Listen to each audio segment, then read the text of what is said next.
One of my favorite topics to think about and to kind of prepare for is emergencies. There are so many different kinds of emergencies that can pop up. You can't always plan for every emergency situation, but there are some basics that you can kind of think ahead and plan ahead that will really, really help out in many emergency situations.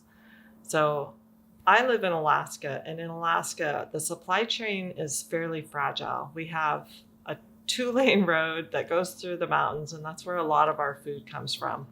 And in Alaska, we're subject to earthquakes, and we never know, what size they're going to be or if there's going to be a big one. There's lots of inclement weather and avalanches and things like that. So it makes me feel really good inside to have kind of a plan of what would we do if the supply chain were interrupted.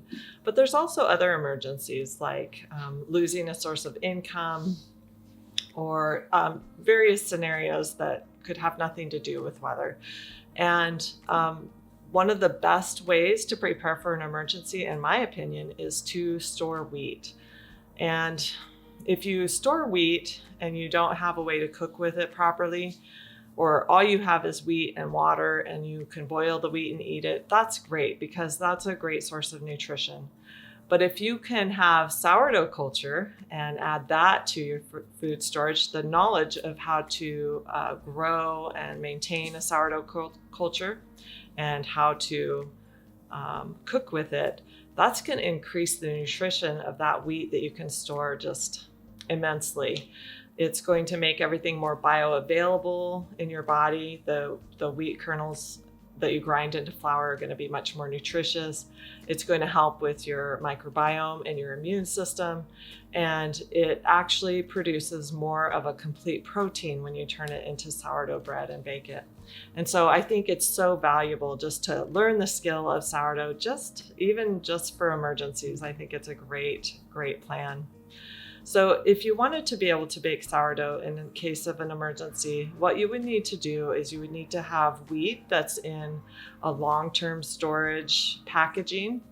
So if you buy wheat from a store and it's in like a paper bag, that will last a long time, but that's not going to last the entire shelf life that wheat is capable of. What you want like a tin can that's sealed off and has an oxygen packet absorber in there to absorb oxygen, or you want like a Mylar bag or a sealed 5-gallon bucket. There are a lot of companies that sell wheat that is prepared for long-term storage. Once you procure that wheat and have it in your home or somewhere to store, then what you're going to want to do is pick a place to store it that's out of sunlight and that has as cool temperatures as possible. If you store it about 60 or 70 degrees and that wheat was properly packaged and the air is out and mice and rats can't get to it, that wheat can store easily for 30 years. If you lower that temperature by 10 degrees, that's going to incrementally increase the amount of time that wheat will store. So maybe you have a crawl space that's nice and cool that you can put your properly packaged wheat to store it in. Or maybe you're just putting it under your beds. Wherever you choose to store it, just try to keep it as cool as possible and make sure it's packaged appropriately. The other things that you would need to have on hand in case of an emergency to be able to use your sourdough culture with your wheat is you would need a clean source of water. So just think about, what would happen if there was an emergency and my normal water supply was not available. So you might want to have some filtration system, maybe a hand pump filter available or something like that. And you need to have some way to store the water or to haul it. So kind of just run through the scenarios of how you would provide your family with fresh water. That's an important thing. The next thing that you would need is a way to grind the wheat. And I love my electric mill and I use it all the time. But if we were in an emergency situation and we didn't have power, I do keep a small hand grinder on hand for those emergency type situations. It was a little bit of an investment, but not too bad. We did try it out and make sure the grain mill that is operated by hand works. It is a lot of work, so we don't use it regularly, but it's kind of fun to try out your equipment if you have something to grind wheat in an emergency and see how it works for you.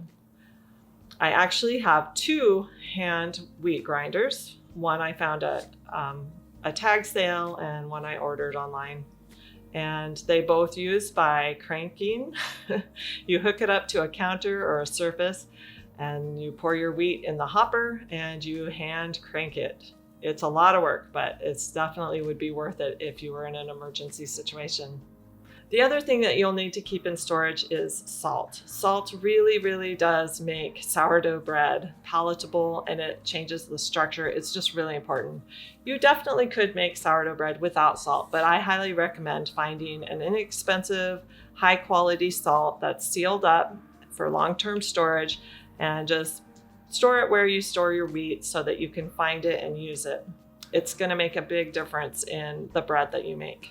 So after you have your wheat that's ready to be stored long-term, you have a way to get fresh water, salt, and you have a way to grind your wheat into flour, you're sitting pretty good. The last thing that you'll need is a heat source. So where I live, we actually have quite a bit of forest firewood available. We can chop it and store it in our backyard.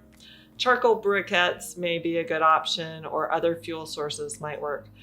Our home is hooked up to natural gas, and that's usually very, very reliable. So hopefully in an emergency situation, we would still be able to use our stove.